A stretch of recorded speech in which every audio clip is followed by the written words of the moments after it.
নওগাঁর বাদলগাছী উপজেলার সিএনজি চালিত অটোরিকশা ও ধান মাড়াই মেশিনের সংঘর্ষে এক শিক্ষিকার মৃত্যু হয়েছে।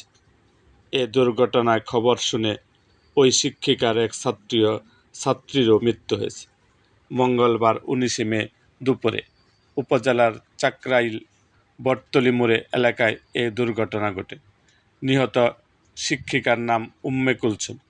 তিনি উপজেলা সদরের দরগাপাড়া এলাকার বাসিন্দা এবং বাদলগাছী লাবণ্যপ্রভা ও কমিউনিটি বালিকা উচ্চ বিদ্যালয়ের সহকারী শিক্ষিকা ছিলেন। শিক্ষিকার মৃত্যুর খবরে নিহত শিক্ষার্থীর নাম তাসনিম।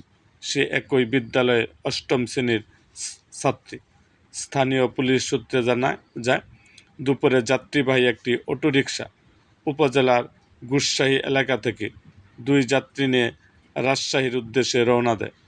চাকরাইল বটতলী মোড়ে পৌঁছালে মাতাজি হাট থেকে আসা একটি ধান মাড়াই মেশিনের সঙ্গে মুখোমুখি সংঘর্ষ হয়।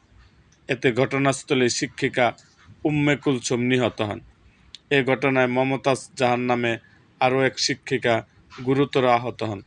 পরে স্থানীয়রা তাকে উদ্ধার করে বদলগাছী উপজেলা স্বাস্থ্য কমপ্লেক্সে ভর্তি করেন।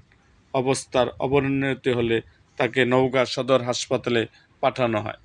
অন্যদিকে শিক্ষিকার মৃত্যুর সংবাদ শোনার পর তাসনিম অসুস্থ হয়ে পরে পরিবারের সদস্যরা তাকে হাসপাতালে নিলে চিকিৎসক মৃত ঘোষণা করেন। শিক্ষার্থীর বাবা আবুল কালাম বলেন, আমার মেয়েটি ফেসবুকে তার শিক্ষিকা কুলসুমের মৃত্যুর খবর দেখে সঙ্গে সঙ্গে জ্ঞান হারিয়ে ফেলে।